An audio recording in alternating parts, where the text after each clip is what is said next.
serve the same God back in the time of David. I don't want to fight with you today. Okay? You gonna stay in your lane. We ain't gonna have no problems, okay? Capiche? Hey guys, welcome back to my channel. First off, I just want to apologize because this has been a bit MIA. I have been planning the type of content that I want to show you guys, making sure that the content that I do provide is top quality, top tier, you know what I'm saying? So, if you see me looking down, I'm looking at my iPad, at my notes. I wanted to start something new on this channel. My audience is those people who want to strive for more, they want to achieve more, but they just need the push, they need the encouragement, they need the guidance on how they can reach the next level, how they can reach their potential, and how they can see the best in themselves. So I just thought, why not do that? I wanted to create a series where I take everyday problems that we all struggle with and we look at it from a psychological perspective, and we also look at it from a biblical perspective, so that we can come up with solutions on how to tackle these problems that we face on a day-to-day basis. I'm currently studying business management and psychology, and I am so interested in why people do the things that they do, and also applying it to business. So today's topic, the fear of consistency. And I was like thinking, why is it that we are so afraid to attempt things? Like, first of all, I realized the word consistency, there's not necessarily positive connotations around the word consistency. I feel like when you think about consistency, you just think about hard work, trawling, but we need to debunk that. True meaning of consistency is doing something the same way over time. The fear of consistency, which is the title of this video, this is what I think the fear of consistency is. And it is the fear of committing to something due to past failures. So, you know, you might have tried to do something, you know, it could be as simple as reading a book. You might have picked up a book, you're like, you know what, I'm gonna read this book and it's gonna enrich me, it's gonna really help me. And you start reading the book, but 6 months in, maybe even a few weeks in, you stop reading the book. And then you might pick up another book and you don't finish reading that book. And it might be a repetitive cycle, but what that causes is the fear of consistency, meaning that you may stop yourself from picking up another book because you said, well, last time I picked up a book, I didn't finish it. I got halfway through and I put that down. So it can be applied to many areas in our lives, such as reading, such as exercising, such as starting up something new. You are afraid because you are scared that it's going to go the same way it did the time before. And that is a crippling thing because it stops us from attempting many things in our lives. So then I started to think, I did a little bit of research, okay, and I was thinking, okay, why is it that we fear consistency? Why is it that when we want to start exercising or when we want to start something new, we are put off a little bit and we kind of only see the negative? I was thinking, why do we do this? It's because when we think of consistency, we automatically think of intensity and perfection. When we think of, okay, I'm gonna be consistent, I'm gonna do this, we automatically think, I need to go ham on this and it has to be perfect. It's important to make sure that when you do things, you don't just do it anyhow, you do it to the best of your ability.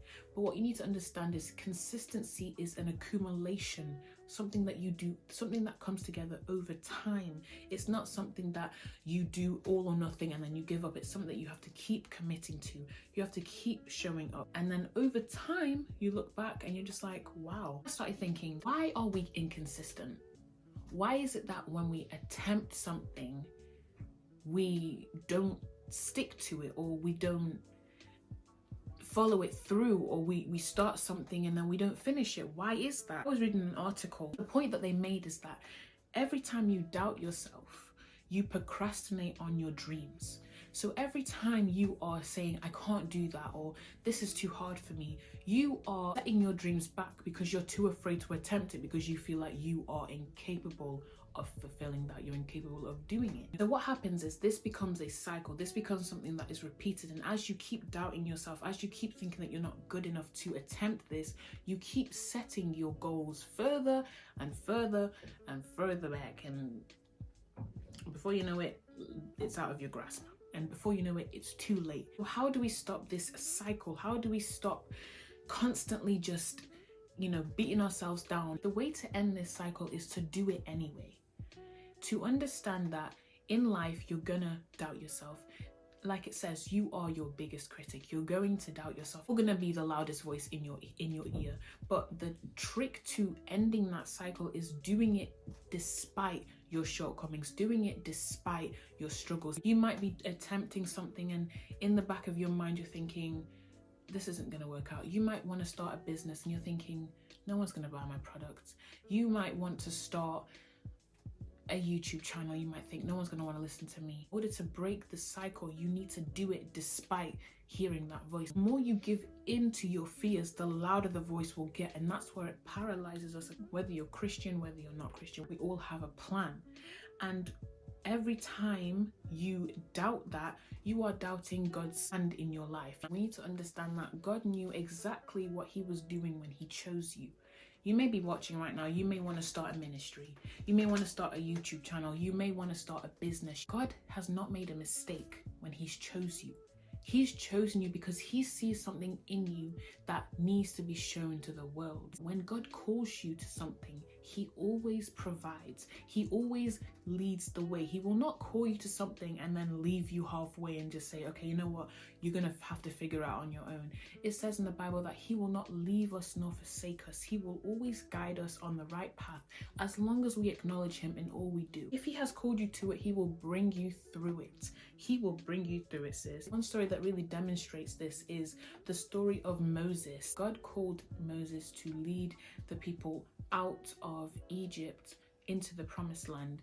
And when God calls Moses, Moses doubts himself. If we look at Exodus 4 verse 10, then Moses said to the Lord, "Please, Lord, I am not a man of words, eloquent, fluent, neither before nor since you have spoken to your servant, for I am slow of speech and tongue."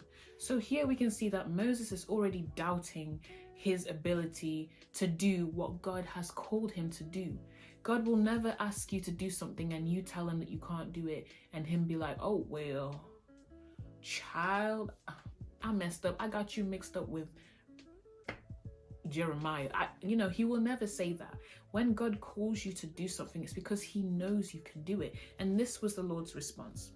In verse 11, it says, "The Lord said to him, who has made man's mouth? Or who makes the mute or deaf, or the seeing or the blind? Is it not I, the Lord?" So here we can see that God is saying, boy, I don't give a damn. God was not surprised when Moses was doubting himself. God said, was it not me that made your mouth? Was it not me that created you? So why is it that you are doubting my guidance? Why is it that you are doubting the ability that I've placed in you? In the story, the Lord also says, "Tell them that I am sent you." That really shows that this isn't about us.